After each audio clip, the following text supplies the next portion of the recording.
like that did the top 10 list. Jeremy Fowler put out the top 10 quarterbacks, and a lot of people were like, Stafford's above Hurts, and I'm like, you could have your Hurts argument. Stafford is amazing. Let's not forget what Stafford did last year. And if they're all healthy this year, we don't need to do this, Shreds. You're already you're hosting in First Take. You're hosting, and you're already doing it. You're already starting to just pin one against the other. Okay, obviously different situations. With that being said, here's what Peyton Manning had to say about Jalen Hurts when he was talking to Chris Collinsworth. He's on the PFF Plus pod, I do believe. And what Peyton has to say about Jalen at this exact moment is very, very fascinating, especially because of the whole, there's two camps, it feels like, on Jalen, which there probably always will be. Here's Peyton's thoughts on it. I mean, it tells you all about his mental toughness, right? Because that's the kind of situation where it's embarrassing and you just don't sort of recover from it mentally or emotionally. So it tells you how mentally tough that, he is. And they said, he was the first guy to high five Tua in the locker room, and was as celebratory after that win as all the players that were involved in the game. And you're right. I mean, he's played so well in both those Super Bowls, but I like the way he goes about it. He calls me a lot. It asks me lots of questions. They actually run a lot of plays that we used to run, Sirianni to Frank Wright to Tom Moore, sort of that chain, and he calls me with very specific questions about certain plays. So he's a student of the game. As another example, you think, he squats 600 pounds. He can, run over guys. He can throw it a mile.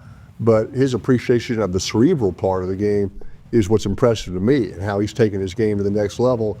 And I think the sky's the limit with this guy. I love to hear that. And obviously, I think Peyton probably enjoys the hell out of current quarterbacks calling and asking for help, because he gets to nerd out at a level that only a few can really understand. I heard you, I think, say he was the Super Bowl MVP, won a Super Bowl. He's not being disrespected or something. It's not about what he wins on the field. It's about how everybody talks about him, Shrakes. That's what we're doing in there. Do you feel that Jalen Hurts is always just going to be scrutinized? Just like Sirianni, seemingly.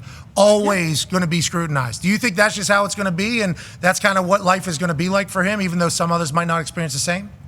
Yeah, it's unfortunate for him that he's surrounded by so much talent, and people look to that offensive line as the best in the league. They look at those two wide receivers as two of the best in the league, and they look at Saquon Barkley as the best running back in the league. So you take a look at this team, and he's the one who gets kind of notched below because 2,900 passing yards. He's not going to win you a fantasy championship. Yet I look at it, biggest games.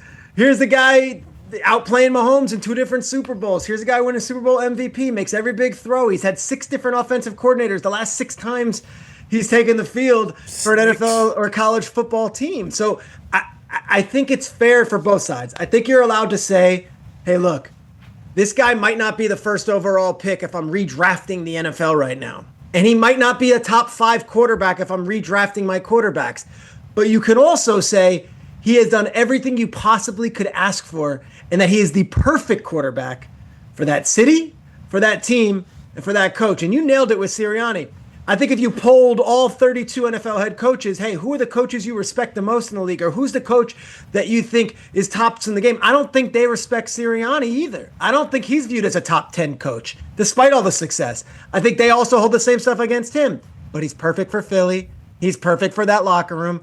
And he is perfect for that quarterback. That's so fascinating to hear about Sirianni and his peers, because you would think that they would appreciate somebody who acts like himself and has great success, but he probably tells them, hey, too much because there's a lot of that out of Sirianni. Yeah, I bet he loves that. The other coaches don't like. Who cares? Okay, I'll just go beat their ass on Sunday, I guess. Yeah, but you're a doofus. They could say that, right? I think Jeremy Fowler did quarterbacks, wide receivers. I would love to do an anonymous poll, anonymous at the owners' meetings. 32 head coaches, vote on your peers. You should. 1 to 32. Because we could do it in media, and we could give Kyle Shanahan and McVay and all these guys their flowers.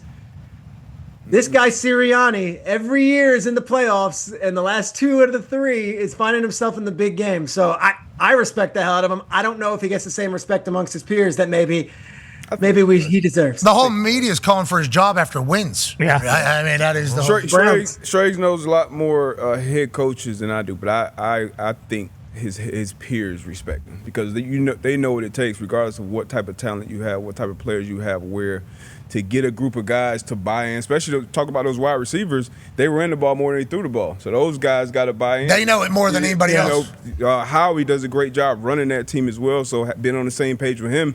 And then the different coordinators on both sides of the ball that he's had to deal with and manage. Like, I'm sure his peers have a high respect for that. Media, maybe not so much, because day one, remember his first, you can't ever change the first less thinking, more athlete take over. But Piers even too, though, with how many like older coaches have gotten back in, he still might not be top 10. Like, some people might just, and granted, I mean, I'd be curious. I'm one of those people, but like Pete Carroll, he hasn't been in for a while, but Pete Carroll's back in football now. So if they see his name on a list. Exactly. I'm assuming people are putting Pete Carroll over. Think about it. Fangio went and worked for him, and then he you go through Mike Vrabel's a new coach. Everyone's going to say, well, Vrabel's one of those guys. You're going to put Sean Payton. He's one of those guys. Pete Carroll. Well, he's one of those guys. Andy. You go down the list. Soon you're at 3, Harbaugh. 4, 5, 6.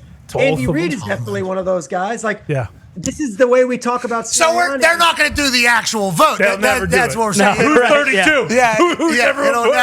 It'll never. That's a fascinating. Anonymous. I would like my coach too. I know 32. I would like my coach. Who? No, I will never say. Okay, good. I like that. That's part of the. That's good. It's anonymous. Yeah, Amen. we don't need to, but I would like my coach to abstain from doing anything anonymous.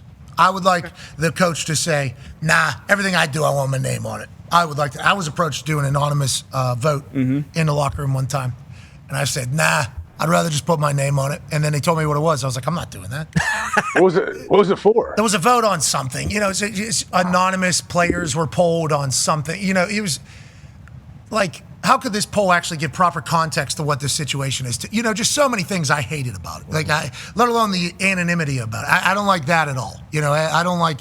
Now, granted, I know there's safeness and safety and wellness for whistleblowers. Okay, so a little different. I understand in the real world. I understand in the real world we need anonymity for things, but in sports, I really hate it. I don't like it. Now, I know it has to happen too, and I know agents are doing things, and there's always work, and there's leverage, and there's everything like that. I hate the anonymity. I know you're an Emmy award-winning journalist. No, I don't do it either. Hey, I don't do and I'll tell you what. I came out I came out of the gates, ESPN, shot out of a cannon draft time, and I was like, I don't have a team that has Shador Sanders as one of their top guys, and I got crushed for it. Everyone's like, oh, you're killing the kid, you're going to be wrong.